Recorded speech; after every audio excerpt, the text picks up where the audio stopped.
It's funny, man. People want to know how I'm always motivated.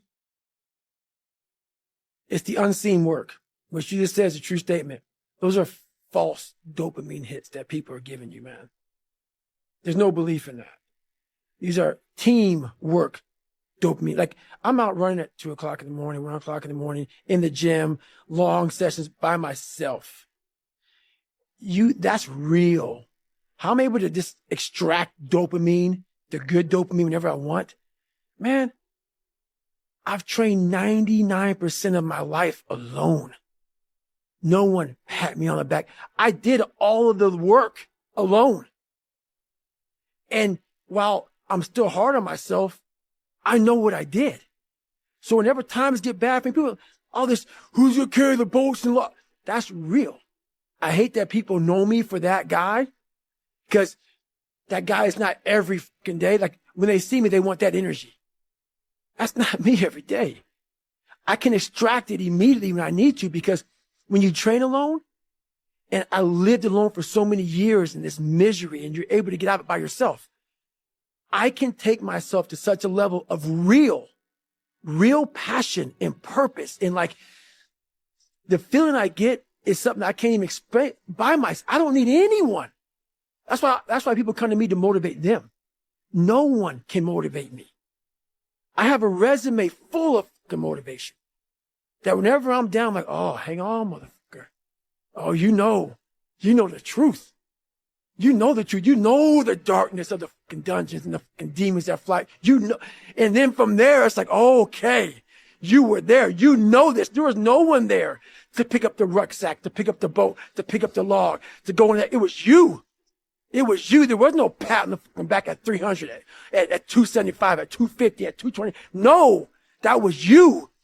So those things that come out of me, that extract from me in the darkness, people are looking for that pat on the back. Where is it? Oh, I don't need it. Because what I've done is, in the unseen work, I built Frankenstein.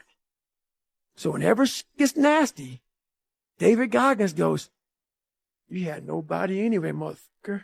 So see how I'm talking myself right now? That's me. That shit fires me the fuck up. That shit makes me fucking nuts. You had nobody anyway, motherfucker. Look around you. There was no fucking team. It was you. There was no weight loss program or mom and dad waking you up saying you can do it, you can be better, trying to build belief. You built belief when you had nothing. Rock bottom. You did that. So as times get hard for me, the truth comes out. And my truth is powerful as fuck. It's real. It's tangible. I feel it. It comes out of my brain as I speak about it. I'm reliving every single dark moment of my life to be here. So that is what people don't get.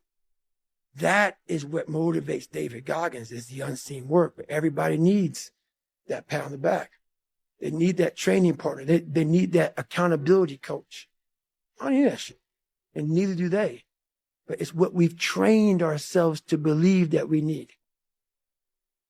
The brain is the most powerful weapon in the world. And it's crazy how a kid that wasn't real smart, I was forced to go only internal. External had to go away. The external world had to go away. And living so deep inside myself, it was me in this brain and figuring out how this thing works. And it's so many people are doing exactly that. The supplements, the this, the that. And I agree, it helps. But once you figure out your brain, you become unstoppable to almost anything. Yeah, you can't beat death. You can't whatever. Your brain's amazing. Once you feed it the right conversation, the right mental nutrients, the right mental supplements, the right internal dialogue at the right time, with the right hit, with the right proof of what you've done in the past, and you send that right to the right circuit, dude, you're a fucking beast. A beast. But once again, you just can't read about it. You can't sit back and be a theorist. You have to be a fucking practitioner. And in that practice is where that becomes proof positive. What I'm saying is like, God, like David Goggins, he's blowing my mind. What is this? He's not crazy. And so many people, a lot of people, have listened to me the right way, and they come back and they're like, I'm totally on board. It happened. It happened. I'm like, it'll keep going, man, if you keep doing it. But that is it, man. There's no sun. There's no glory. There's no carrot. There's no victory. But there is all of it in one. I can't explain it real well to people, man. But what you get at the other end is something that you're always found. You're never lost anymore. Doesn't mean the journey's easy. Doesn't get any easier, but you're always found. I was suffering from toxic stress. The type of physical and emotional abuse I was exposed to has been proven to have a range of side effects on young children because in our early years, the brain grows and develops so rapidly. If during those years, your father is an evil motherfucker, hell-bent on destroying everyone in his house, stress spikes. And when those spikes occur frequently enough, you can draw a line across the peaks. That's your new baseline. It puts kids in a permanent fight or flight mode. Fight or flight can be a great tool when you're in danger because it amps you up to battle through or sprint from trouble. But it's no way to live. I'm not the type of guy to try to explain everything with science, but facts are facts. I've read that some pediatricians believe toxic stress does more damage to kids than polio or meningitis. I know firsthand that it leads to learning disabilities and social anxiety because according to doctors, it limits language development and memory, which makes it difficult for even the most gifted student to recall what they have already learned.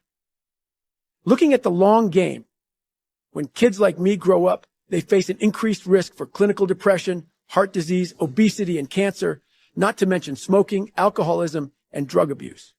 Those raised in abusive households have an increased probability of being arrested as a juvenile by 53%.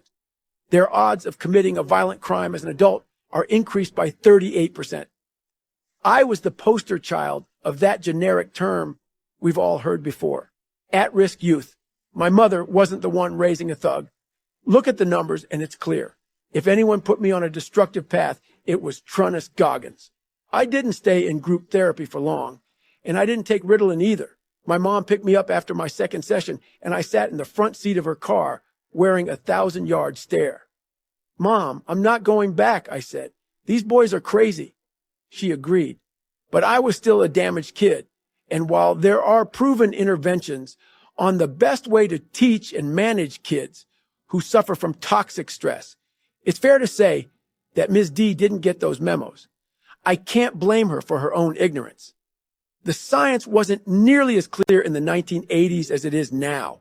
All I know is Sister Catherine toiled in the trenches with the same malformed kid that Ms. D dealt with. But she maintained high expectations and didn't let her frustration overwhelm her. She had the mindset of, look, everybody learns in a different way, and we're going to figure out how you learn. She deduced that I needed repetition, that I needed to solve the same problems over and over again in a different way to learn. And she knew that took time. Ms. D was all about productivity. She was saying, keep up or get out. Meanwhile, I felt backed into a corner. I knew that if I didn't show some improvement, I would eventually be shipped out to that special black hole for good. So I found a solution. I started cheating my ass off. Studying was hard, especially with my fucked up brain. But I was a damn good cheat. I copied friends' homework and scanned my neighbor's work during tests. I even copied the answers on the standardized tests that didn't have any impact on my grades. It worked. My rising test scores placated Ms. D, and my mother stopped getting calls from school. I thought I'd solved a problem when really I was creating new ones by taking the path of least resistance. My coping mechanism confirmed that I would never learn squat at school and that I would never catch up. which pushed me closer toward a flunked-out fate. The saving grace of those early years in Brazil was that I was way too young to understand the kind of prejudice I would soon face in my new hick hometown. Whenever you're the only one of your kind, you're in danger of being pushed toward the margins, suspected and disregarded, bullied and mistreated by ignorant people. That's just the way life is, especially back then. And by the time that reality kicked me in the throat, my life had already become a full-fledged you fortune cookie. Whenever I cracked it open, I got the same message. You were born to fail. 5 weeks after Christmas, it had become obvious that my whole life had changed. The unexpected attention and notoriety that came with and followed the release of Can't Hurt Me was as humbling as it was disorienting. After decades of grinding in the shadows outside the public eye, I was now spotlit. I'd always felt most at home in the margins. During my military career, I'd go on my longest runs and rucks before anyone else woke up. While others were relaxing or partying after a hard day or week of work, I stayed in to study my dive tables, pack and repack my parachute, or run and grind in the gym deep into the night. Everything I did on my own time was for my own personal fulfillment and growth. I damn sure didn't do it for attention. Yet I was often misunderstood. I was carrying a boulder as big as the world on my back, just trying to get to the other side of the darkness that was chasing me down. I was terrified that if I stopped getting better, if I gave myself a break from any of it, all my insecurities and innate laziness would get the drop on me again. Anytime I felt physically exhausted or mentally zapped, I pictured that 24-year-old fat ass glaring at me with a big smile on his face. A smile that said, I'm still here, bitch. I am who you really are, and I'm not going anywhere. I looked at each day as an opportunity to mine the negativity that had colonized my brain and became fascinated by the power of the mind and how it can work for us and against us. Often it falls prey to the merry-go-round of emotions and situational conditions that cause confusion and sap us of focus, force, and fortitude, all of which have a natural tendency to ebb and flow like the tide. My early years made me very aware of this inherent fragility we all have. But later on, I learned how to harness and channel all my mental horsepower to accomplish things I never thought possible for myself. And I did it by building what I now refer to as my mental lab, my mental. Construction began after my last trip to Buffalo. That's when I finally stopped complaining long enough to realize the training ground that I needed was all around me. My f***ed up life was the raw material I was looking for. And if I paid close attention to my impulses, insecurities, and actions, dropped the shame, and remained willing to dissect my self-doubt, anxiety, and fear, I would find the strength and motivation to transform my life. Soon enough, I found myself hitting the books hard to prepare for the ASVAB test and spending 6 to 8 hours in the gym or on the trails every day to qualify for Navy SEAL training. And it didn't take long to realize that, like life itself, difficult workouts and long study sessions tended to spotlight all my weak points. My desire to continue to eat like shit, my natural impulse to cut corners in almost everything I did, my general lack of drive, and my flagging attention during those marathon ASVAB study sessions revealed my willingness to settle for mediocrity. But what came up for me most often was my failure in pararescue training. It was my constant companion during those weeks. It shadowed me wherever I went. I'd arrived at Air Force boot camp in the best shape of my life. And by the time pararescue training began 8 weeks later, I was in peak physical condition. I'd read the warning order front to back and prepared for each and every time physical evolution, assuming my strength and speed would be enough. But I lacked the mental strength to see it through. And after a terrifying pool evolution, my fear of the water held me hostage until I quit. The more I dissected that situation, the more I realized how much I needed this new mental lab. Being that I was damn near 300 pounds and had to lose more than 100 in less than 3 months, I knew it wasn't possible to report to Naval Special Warfare Command in Coronado in the best physical shape of my life, but that wasn't necessary. My root problems were not and never had been physical. They were all mental. In my lab, each physical workout became a test of my mental fortitude.